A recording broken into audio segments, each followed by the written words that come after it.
og dinhi ning atong tulumanon. Inyong masayran ang kamaturan kay sa kamaturan.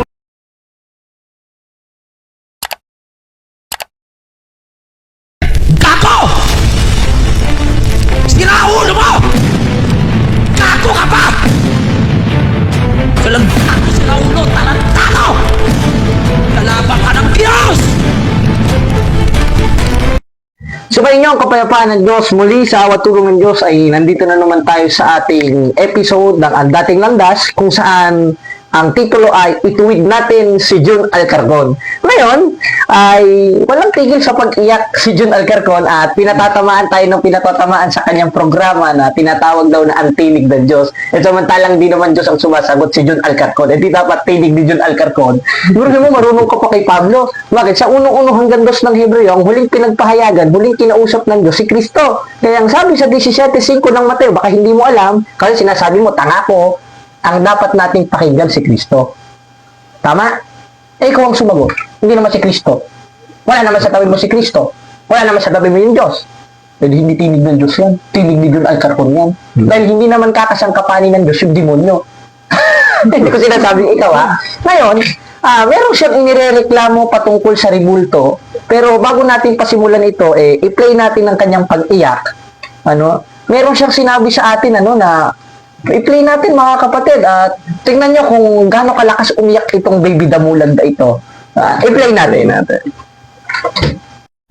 Gusto ilalagay ngayon yung kapangyarihan itong gago na to. Itong bata na kausap ko kagabi. Gago!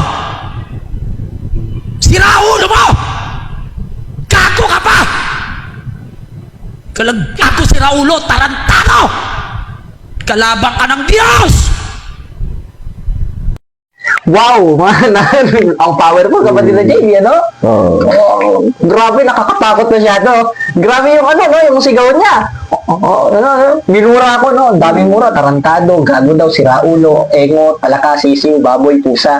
Ngayon, mga kapatid, itong tao na ito walang pagpipigil sa sarili. Sa makatwid, walang bait sa sarili. Ayon sa kawikaang Tagalog. Ngayon, kung sa Biblia naman ang pag-uusapan, kamangmangan ito. At ang kamangmangan, alam naman natin, sa lagi nating binabasang talata, sa 24:9 ng Kawikaan, ganito ang ating mababasa. Ang pag-iisip ng kamangmangan, kasalanan. Ngayon, bakit po umiiyak itong si Jun Alcarcon? Kasi iyak ng iyak wala namang gawa. Sa makatwid, patay ang pananampalataya. 2:26 ng Santiago. Tino, matututo ka dito. Kasi ako nagsasalita, puro sitas. Kung magsasalita man ako ng ad hominem, nasa Biblia. Ikaw personal lang ginagawa mo Gaya nga na sinabi ko kanina sa unang episode natin, that is a unchristian spiritual kind of warfare, Jun Alcarcon. Be fair yun. Huwag kang magmura. Huwag kang magmura. Bakit? Umiiyak ka ba sa tanong ko sa iyo na hindi mo alam ang kahulugan ng Elohim Akharem sa 25:6 ng Exodo?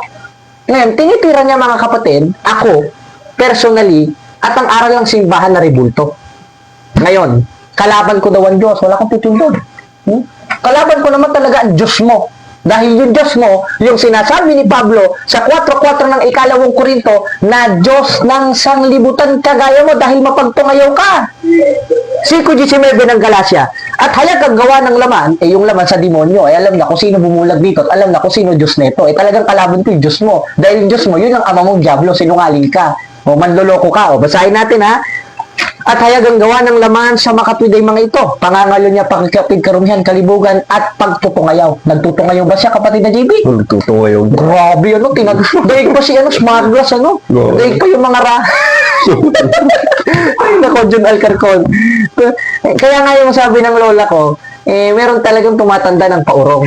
Di ba? Totoo pala yun, kala ko pamahiin lang yun. Kapatid na JB, ko, anong kala mo nun? Kala ko din to. Kala mo, totoo pala, no? Nakakatawa lang kasi parang bata kung magalit. Biruin mo ako, 19 anyos siya, nasa 40 na yata. Look at the difference, kapatid na JB. Biblically speaking, morality speaking, ad hominem speaking, ang dami niyang ad hom, wala naman sa Biblia. Ako kung magsasalita ako, nasa Biblia. Akala ko ba tinig ng Diyos? Tinig ng Diyos-Diyosan. Tama yung sinabi ng mga kapatid, yung minura niya ako, sabi, magagalit daw ang Diyos sa akin, yung Diyos niya yun. Dahil yung Diyos niya, yung ginagawa niya, na utos mismo ng Diyos niya, na bumulag sa kanya sa 4:4 ng 2 Korinto. Ngayon, Ngayon, meron pa siyang isang pahayag sa 25:6 ng Exodo, nilabag daw ng Iglesia Katolika. Hindi nilabag ng Iglesia Katolika. Dahil ang subject of the sentence dyan, Jun Alcarcon, in Hebrew, baka hindi mo alam, pesel. Pesel. Ibig sabihin, mga Diyos-Diyosan sa Israel. At ang definisyon ng Diyos-Diyosan, 8.4 ng unang Korinto, larawan ng mga bagay na hindi totoo. Tanong, kapatid na JB, totoo ba ito na nag-exist sa Biblia? Hindi. Totoo, bro. Totoo ba si Kristo na nag-exist sa Biblia? Hindi. Totoo din, bro. Totoo ba si San Isidro, historically speaking, o hindi? Totoo. Diyos-Diyosan ba sila? Hindi. Hindi sila Diyos-Diyosan. Tinan mo, Jun Alcarcon. Pinararatangan mo si Kristo Diyos-Diyosan. O saan mabasa sa Biblia si Kristo Diyos-Diyosan? Baka yung Kristo mo lang yun. Bakit? 24:24 ng Mateo. Sapagkat maraming magsisiparitong mga bulaang propeta, isa ka na doon. Tinan mo, kulukoy kang magsalita. At mga bulaang Kristo, isa na yung Kristo mo doon, na magpapakita ng dakilang tanda. At isa doon sa dakilang tanda, yung katakot-takot na mura mo. Giro mo, tinagtanda ko, tarantado, aso, palaka, pusa, daga, penguin, tipaklong. Ano mga pinagsasabi sa akin ito, no? Dakdak lang ng dakdak. Kaya nga, kapatid na JB, kung masama sa babae yung dumakdak, lalong mas masama sa lalaki, kapatid na JB. Ano bang tawag? Bayot ba? Oo. Bayot? Bakla. Bakla, ano? Siguro, hindi naman natin pinaparatangan na ito'y bayot. Ano? Wala naman tayong sinasabing bakla siya. Wala naman tayong sinasabing para siyang sped, ano? Dahil nakikita naman natin, kaya pagpako na natin, aral sa aral tayo. Ayoko lang ma-personal, kapatid na JB, dahil baka maging kagaya niya rin tayo. Yung sabi nga sa Biblia, huwag mong sagutin ang mangmang ayon sa kamangmangan, baka maging mangmang rin tayo kagaya niya. Sagutin mong mangmang ayon sa kanyang kamangmang. May contradiction ba? O hindi mo alam yan, John Alcarcon. Manood ka ng Bible study ni Brad Eli. Di ba, FCGA ka dati? Panoorin mo, total, doon ka kumukopya ng doktrina mo eh. O ngayon, isa sa kinakalaban niya, na doktrina nating mga Katoliko yung rebulto. Sinasamba daw natin. Wala naman tayong aral sa mamba. Meron ba kapatid ni JB? Wala. Sinasamba mo ba to? Hindi. Sinasamba mo ba to? Hindi rin, Hindi bro. ko sinasamba. Wala naman ako nabasa sa Catholic Church kung sinasamba natin yan. At ang definition ng Diyos-Diyosan sa 8.4 ng unang Korinto, larawan ng mga bagay na hindi totoo. Totoo lahat ito nag-exist. Hindi sila Diyos-Diyosan. Tanong, ano ang tinutukoy sa 25:6 ng Exodo? Nilabag ba natin yun? Hindi nilabag. Nilabag ng mga Israelita. Nilabag ng mga Hudyo. Bakit? Dahil gumawa sila ng sarili nilang Diyos. At kung titignan natin yung paliwanag ng mga Bible scholars, isa dyan si Baal, na Diyos-Diyosan sa panahon ng mga Israelita o larawan ng mga bagay na hindi totoo. Yun ang subject of the sentence sa 25:6 ng Exodo na bawal mong luran. At pero, ang pagpapatirapaan mo, kapatid na JB, banal na larawan, ano? Utos ng Diyos yun, gaya ng ginawa ni Propeta Josue. O basahin natin ang 7:6 ng Josue. At tinapak ni Josue kanyang damit at nagpatirapa sa lupa sa harap ng kaba ng Panginoon.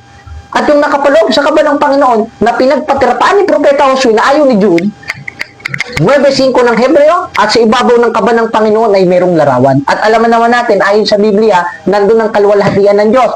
Ngayon, binasa niya yung 42:8 ng Isaias. Tama yun, hindi ibibigay ng Diyos sa iba.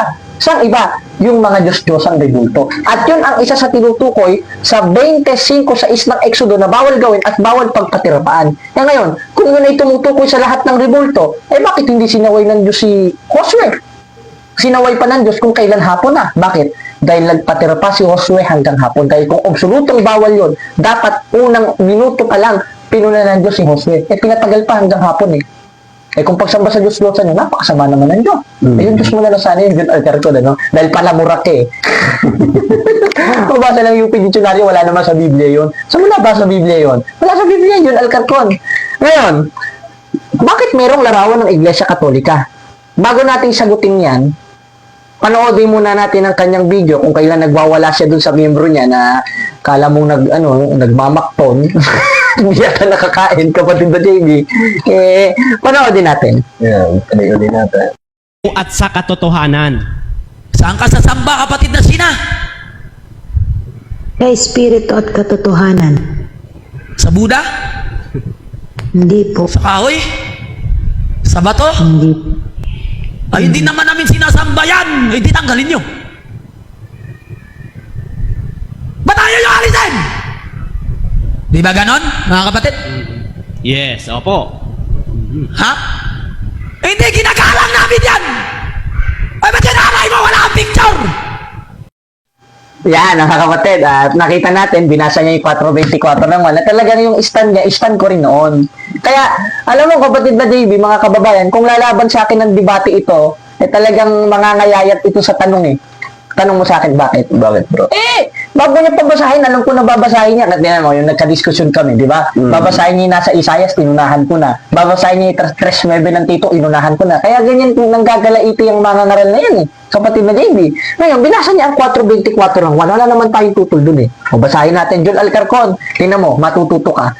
Ang Diyos ay espiritu, kaya dapat sambahin sa espiritu at katotohanan. Tama. Bakit? Meron ba tayong aral sa Catechism of the Catholic Church na sumamba sa rebulto at katotohanan? Sagot. Oh, wala, bro. Kaya mga kababayan, meron ba? Wala. Dahil ang nakalagay sa ating aklat, in our Catholic faith, page 220, we do not worship the saint. Therefore, hindi natin sinasamba ang mga santo. Bakit natin pinagpapatirapaan? Gaya ng ginawa ni Propeta Josue sa 7:6 ng Josue, nagpatirapa siya, hindi upang sambahin, kundi upang respetuhin. Dahil dalawa ang konteksto ng salitang kneel down o pagluhod sa Biblia sa Grego. Isang pagluhod na ang kahulugan ay pagsamba at isang pagluhod na ang kahulugan ay pagrespeto. At yun ang kinuha natin. At yun ang ginawa ni Propeta Josue. Kaya wala tayong aral na sumamba sa rebulto. Wala tayong aral na sumamba sa mga santos. Katunayan, ito, John Alcarcon, tutulan mo. Our Catholic Faith, page 220. We do not worship the saint. Sana naman pala, kung alam kong ganyan ng latag din, nanood ka pa sana ng Bible Expo ni Soriano na kinokopya mo. Di ba, kapatid na JB? Oo, bro. Nagmamakton eh. No, sabi niya, kailangan ang Diyos sambahin sa espiritu at katotohanan. Tama yun. Sa espiritu at katotohanan. Worship the God into the spirit into the truth. Ngayon, ano yung katotohanan na yun? Yung katotohanan na yun, 3.18 ng unang 1. Huwag kayong umibig ng salita ni Nandilaman, kundi ng gawa't katotohanan. Kaya yung katotohanan, yun yung gawa. At isa dun sa gawa, na uri ng pagsamba sa Diyos, yung pagsunod sa utos ng Diyos na hindi sinusunod ni John. Ano halimbawa doon? Basahin natin ang 3.10 ng ikalawang kronika. Sa kabanal-banalang bahay, yung bahay mo, hindi banal yan eh. Pero puro mura naririnig namin eh. Sa kabanal-banalang bahay, ay umukit ka ng larawan. Aba, Diyos pala mismo nag-utos. Paano yun? Magkakaroon ng kontradiksyon. Sa 25:6 ng Exodo, huwag kang gagawa. O ito, Diyon, matututo ka. Bakit ang Diyos nagpagawa? Dahil sa Biblia, kung paano ang pananampalataya ay dalawa, 2.26 ng Santiago may patay, 2.22 ng Santiago may sakdal, ganon rin ang rebulto. 25:6 ng Exodo, bawal. 1.25 ng Roma, bawal. 42.8 ng Isayas, bawal. 22.8.9 ng Apokalipsis, bawal, merong pwede. At yun ang inutos ng Diyos sa 19:21 ng Isayas na mes sabek. At yun ang ating mababasa sa 3.10 ng ikalawang kronika. Ngayon, nagwala siya. Pero hindi niya sinasamba. Gumanon siya, no? Hindi niya sinasamba. Parang bata. Naku, kapatid. Parang bata eh. Ay, hindi. Naku, ano masasabi mo doon, kapatid na JB? Parang wala pa sa 40 yung bro. Natatawa nga ako, nagpahaba ng balbas. Ginagaya talaga si Soriano. Oo, bro. Grabe, no? Tapos kinakalaban niya. Ay!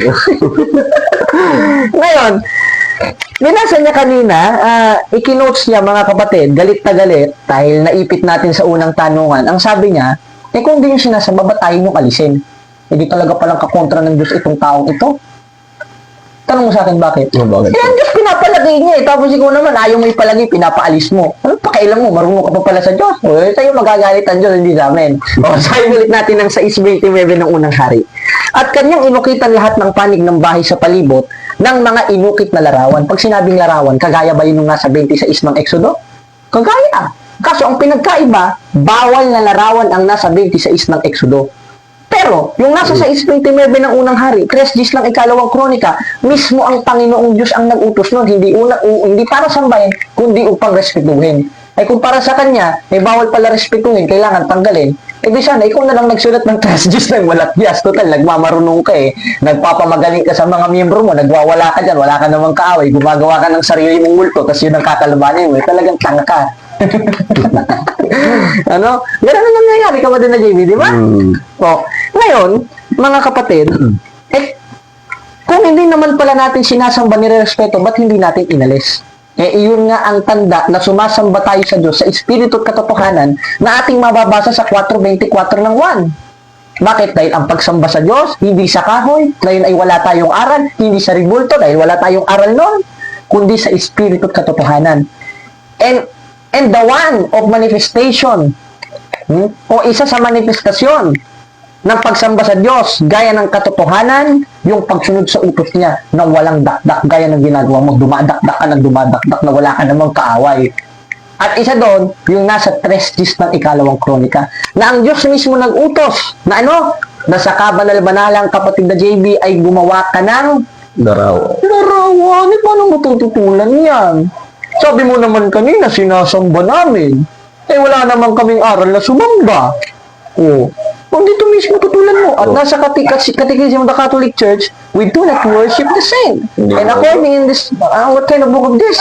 Our Catholic Faith, page 220, we do not worship the saint. Ano nang gagawin mo, John Alcalcon? Anong aklat na lang yan? O baka basahin mo yung Katisismo Página 82, ha? Alam ko na yan. Lulubog ka dyan pag binasa mo yan. Yung Maynila, yung 1900 na binabasa ng mga protestante, basahin mo yan, lulubog ka dyan, sinasabi ko sa'yo. Hindi pa niya nabasa na natin. Hindi mo ba binabasa? Ito sinisigurado ko sa'yo, ha. Hindi po ba binabasa, alam na namin. Ano? Ngayon, nagwawala siya at isa sa sinasabi niya, kapatid na Jay, pasensya na tayo, bagamat ako'y antok na, pinagtuunan natin ng pansin ito because this is unfair. Inaatake tayo, lalo na simbahan. At ako naman, handa kong mamatay at magpakamatay para sa simbahan. Dahil yan ang haligid-saligan ng katotohanan na merong itorisasyon na galing sa ating Panginoon Kristo sa 16:18-19 ng Mateo. Ngayon, napatunayan natin na kamangmangan lamang ang kanyang sinasabi at katatawanan. Ginagawa niyang mga sarili niya sa pagsasalita niya. Nakala mo napakaangas bonjing naman pala. Bonjing kapatid na niya. Yung bonjing, yung may kanta yun yung my name is Bonjing, my name is Bonjing, I am a little big boy. Sabay mo, my name is Bonjing, my name is Bonjing, I am a little big boy. Bakit? Ngawa ka na ngawa, tanda-tanda mo na. Pero tumanda kang paurong. Inako. At hindi na ako magtataka bakit maraming ganyan mga kapatid. Dahil si Pablo na mismo nagsabi sa 2 Timoteo 3:1-5 na sa panahong mapanganib, marami talagang lilitaw na hindi batitinong tao. Isa ka na doon. Di ba? Ngayong napatunayan natin mga kapatid na tayo ay hindi sumasamba sa Diyos-Diyosan, hindi sumasamba sa ribulto, nasa katotohanan ba tayo? O pasagutin natin si John Alcalcon. John Alcalcon, sagot, nasa katotohanan ba kaming mga hindi sumasamba sa ribulto at larawan? Pasagutin natin. Kakalaman. Di ba ganon? Ha? Ito ang katotohanan sa mga nakakarinig at nakakaalam ng aral ng Diyos. Ang sumasamba sa ribulto ay walang kaligtasan. Sabi niya, ang sumasamba sa ribulto, walang kaligtasan. Wala naman tayong aral na sumamba sa ribulto. Di may kaligtasan pala tayo. Ayon kay John, kapatid na JB. Dahil pag nasa katotohanan pala tayo. Kaya, muli mga kapatid, umamin. At John Alcalcon, panindigan mo yan sinasabi mo, ha? Hindi pa tayo nagtatapos. Hanggat tinitira mong Iglesia Katolika, tinitira mo ko personal, titirahin rin kita ng aral. Dahil makikilala natin ang totoo, 7:17 basahin natin, kung ang sino man tao nag-iibig kumuguha ng kanyang kalooban, ay makikilala niyang turo. Kaya mga kapatid, sumabaybay lang tayo at aatupadin natin at hindi natin tatantanan ang mga ganyang klaseng kalokohan, lalo na pag personal ang inaatake sa atin. Kaya kapatid na JB, magandang gabi mga kababayan at wala na tayo maraming oras. Jun, gulat ka no? Meron pang susunod, abangan mo.